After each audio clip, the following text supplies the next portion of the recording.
Picture this: the most precious gemstones in British history, rubies worn into battle, sapphires from medieval saints, diamonds the size of eggs, wrapped in cotton wool, sealed in a glass jar, and buried 60 feet beneath Windsor Castle in an ordinary biscuit tin.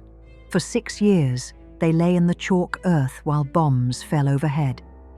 And what makes this story extraordinary? Princess Elizabeth, the future queen, lived directly above them throughout the entire war. She slept there. She trained as a mechanic there. She came of age there. She never knew. Not during the war, not during her coronation when she wore those very stones. Not for decades afterward. When she finally learned the truth, even she was astonished. Let me tell you about the jewels that disappeared, the women who protected them, and the secrets that stayed buried long after the war ended. September 1939. War has been declared, and London becomes a target. The Tower of London, home to the crown jewels for centuries, sits exposed and vulnerable. King George VI faces an impossible decision. How do you protect objects that embody 1,000 years of monarchy when enemy bombers circle overhead every night? You can't simply lock them away. These aren't just valuable, they're irreplaceable. The Black Prince's ruby, worn by Henry V at Agincourt in 1415. St. Edward's sapphire, taken from the ring of an 11th century king. The largest clear-cut diamonds ever found, symbols of an empire that stretched across the globe. If the Nazis invaded, they would seize these treasures first. Hitler had already looted Europe's royal collections. The British crown jewels would be his ultimate prize. So the king authorized something unprecedented. The jewels would be dismantled. The most historically significant stones would be pried from their settings in the imperial state crown and the sovereign's scepter. The gold and silver frames could be melted down and replaced. But these specific gems carried the bloodline of English kingship itself. 2 men were entrusted with this secret mission: Sir Owen Morshead, the royal librarian, and James Mann, master of the armories. They worked in absolute secrecy, removing stones that had survived civil wars, revolutions, and centuries of upheaval.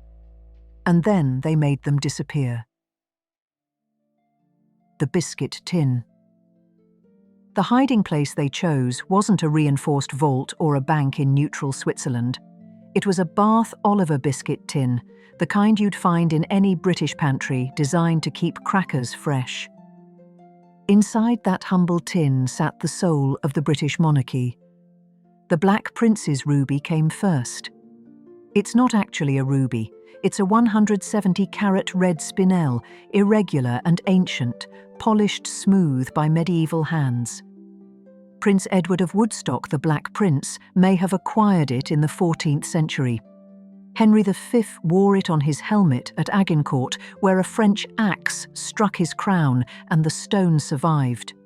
It passed through the English Civil War, through the execution of one king and the restoration of another. And now, wrapped in cotton wool, it was placed in a glass preserving jar. St. Edward's sapphire joined it, a bright blue stone, rose-cut, said to have been taken from the ring of Edward the Confessor when his tomb was opened in 1163. Nearly 900 years old, it represented the spiritual continuity of the crown, the unbroken line from Anglo-Saxon kings to the present day. Then came the Cullinan diamonds. The Cullinan Sapphires, the great star of Africa, weighs 530.2 carats, the largest clear-cut diamond in the world, pear-shaped and brilliant, normally mounted in the sovereign's scepter. The Cullinan II, at 317.4 carats, sits in the front band of the imperial state crown. Both were carefully wrapped to prevent scratching, sealed in the jar and tucked into the tin.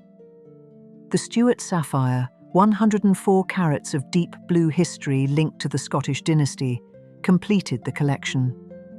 At Windsor Castle, construction workers dug at night. German pilots flew reconnaissance missions overhead, and any unusual activity could draw attention.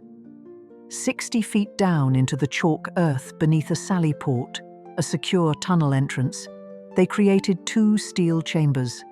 The biscuit tin was lowered inside, and steel trapdoors sealed it away. The trapdoor is still there today, a silent witness to the secret that lay beneath. The Princess Who Never Knew. Princess Elizabeth was 13 years old when the war began. She and her younger sister Margaret spent most of those 6 years at Windsor Castle, the very place where the jewels lay hidden beneath their feet. She lived under blackout curtains. She adhered to clothing rations, learning to mend her own dresses and save her coupons like every other British girl. She performed in pantomimes to raise money for the war effort, wearing costumes made from repurposed fabric. And in March 1945, at 18, she did something no female royal had ever done. She joined the Auxiliary Territorial Service. She became a mechanic. Photographs from that time show her in standard-issue overalls, her hands covered in grease, learning to strip engines and change tires. The press called her Princess Auto Mechanic. She reached the rank of junior commander, and she earned it. This wasn't ceremonial. She learned to maintain military vehicles, to understand how machines worked, to do the unglamorous, essential work that kept Britain moving. Her only jewellery during those months was a simple brooch pinned to her uniform. The tiaras, the diamonds, the symbols of monarchy, they were irrelevant to the work at hand. She had no idea that beneath the castle where she slept, the greatest treasures of that monarchy lay waiting in a biscuit tin. The operation was so secret that even the royal family living at Windsor didn't know the details. The king knew, of course. Sir Owen Morshead knew, a handful of trusted advisors knew, but the specifics, the location, the method, the biscuit tin itself, those details were locked away as securely as the jewels. Morshead documented everything in letters to Queen Mary, the King's mother, who had been evacuated to Badminton House in Gloucestershire. Those letters, described as electric in their revelations, weren't discovered by royal archivists until decades later. When the war ended in 1945, the jewels were carefully excavated. They were cleaned, restored to their settings, and returned to service. The imperial state crown was ready for King George VI's post-war duties and eventually for his daughter's coronation in 1953. Elizabeth wore that crown, heavy with history and weighing 1.28 kilograms, never knowing that its stones had spent the war underground. The women who wore their jewels. While the crown jewels disappeared, 2 women made very different choices about their personal collections. And those choices reveal everything about how jewellery became a language of resilience during Britain's darkest hours. Queen Elizabeth, the Queen Mother, refused to hide her jewels. She weaponized them. When the king suggested the family evacuate to Canada, she gave her famous reply, "The children will not leave without me. I will not leave without the king, and the king will never leave." They stayed, and Buckingham Palace was bombed 9 times.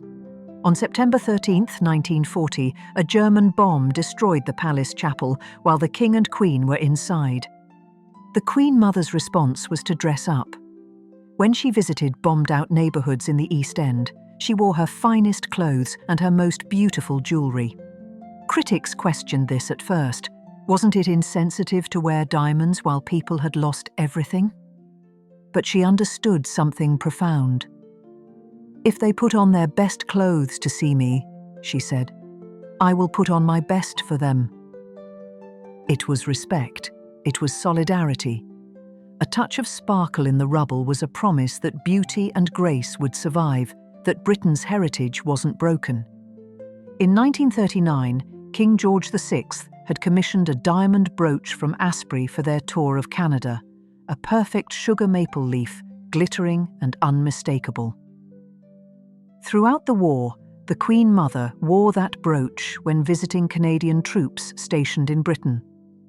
For young soldiers thousands of miles from home, seeing their national symbol on the Queen's shoulder was a powerful reminder that the Commonwealth stood together. And then, in November 1943, she did something remarkable. In the midst of rationing and austerity, she commissioned a new piece from Cartier London, a pair of ruby and diamond floral clips. But she didn't buy new stones. She used her own loose gems, embracing the make, do and mend philosophy that every British woman lived by. The clips featured twin blossoms, one centered with a ruby, the other with a diamond, framed by curved leaves. Rubies symbolize courage, passion, and protection. Commissioning them in 1943, as the tide of war finally began to turn, was a private act of optimism. New life blooming amidst destruction. She wore them as a personal talisman, a symbol that resilience could be beautiful. Queen Mary's quiet defiance. Queen Mary, the King's mother and the Dowager Queen, took a different approach. She spent the war at Badminton House, famously clearing ivy and maintaining her rigid Victorian routine in the countryside. Her jewellery choices were deeply historical, emphasizing continuity across generations. She wore turquoise frequently during those years, turquoise and diamond brooches, elements of her Persian turquoise tiara, pieces she had owned since her marriage in 1893. Turquoise is historically a stone of protection and healing, valued across cultures for its ability to ward off harm. By wearing jewellery from her youth, from the Victorian era, Queen Mary projected an image of unshakable permanence. She was the living embodiment of an age that had survived into a new, uncertain world. She represented continuity when everything else seemed fragile. And she wore Granny's chips, the enormous brooch made from the Cullinan 3 and 4 diamonds, a 94.4 carat pear-shaped stone paired with a 63.6 carat square-cut stone. When she visited factories and bomb sites wearing this massive brooch, it might have seemed ostentatious. But for the British public, seeing those diamonds was reassurance. The Crown's wealth, and by extension, the nation's assets, was safe. Britain was still standing, still grand, still strong. Among Queen Mary's collection was a turquoise and diamond brooch, a wedding gift from Edward VII and Queen Alexandra in 1893. She rarely wore it publicly during the war, but its existence in her collection carried symbolic weight. When she died in 1953, she bequeathed it to her granddaughter, the newly crowned Queen Elizabeth II. For decades, that brooch remained in the vault, a private memory of a grandmother's love. The brooch that bridged two crises. And then came April 2020. Britain faced a new crisis, the COVID-19 pandemic. The nation was in lockdown, isolated and afraid. Queen Elizabeth II, now 94 years old, prepared to give a rare televised address, only the fifth such broadcast of her reign outside of her annual Christmas messages. Her stylist, Angela Kelly, plans royal outfits months in advance, selecting pieces for their historical resonance. For this address, they chose a green dress and Queen Mary's turquoise brooch. The Queen sat before the camera, the turquoise stones catching the light, and spoke words that echoed across generations. "We will be with our friends again. We will be with our families again. We will meet again." The choice was deliberate. The brooch connected two national crises, World War II and the pandemic, its turquoise stones symbolizing healing, love and protection across 127 years of history.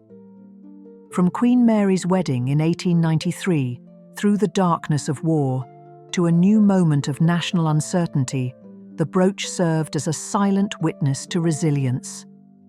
It was a message without words. We have survived before, and we will survive again. The revelation. The story of the biscuit tin remained classified for decades. The jewels were returned to their settings, the trapdoor sealed, and the secret kept. Until royal commentator Alistair Bruce discovered Morshead's letters and learned the truth. When he had the opportunity to tell Queen Elizabeth II about the biscuit tin, he found the moment strangely odd. The Queen had no knowledge of it.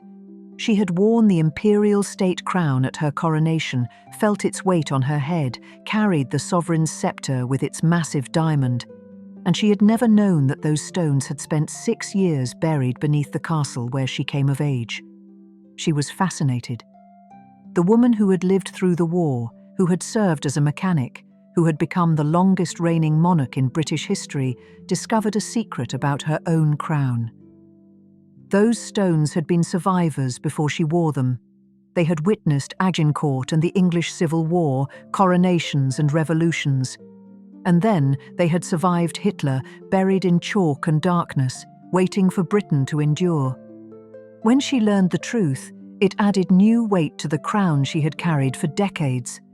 Not just the physical weight, 1.28 kilograms of gold and jewels, but the weight of knowing what those stones had witnessed, what they had survived, what they represented. The trapdoor still exists beneath Windsor Castle, a reminder of the night when Britain's heritage was lowered into the earth for safekeeping. The jewels that disappeared came back. They survived, just as Britain survived. And the women who lived through those years, Princess Elizabeth in her mechanic's overalls, the Queen Mother in her diamonds and rubies, Queen Mary with her turquoise and her unshakable dignity, they understood something essential. Objects carry memory. Jewelry isn't just beautiful, it's a language, a promise, a connection across time. The biscuit tin is probably in a museum archive now, or perhaps it was discarded after the war, its purpose served. But the stones it protected still exist. They're still worn. They still carry the story of the night they were wrapped in cotton wool and hidden away, and the morning they emerged into the light of peace. Queen Elizabeth II wore them for 70 years, and now they wait for the next generation. What other secrets do you think are still hidden in the royal vaults?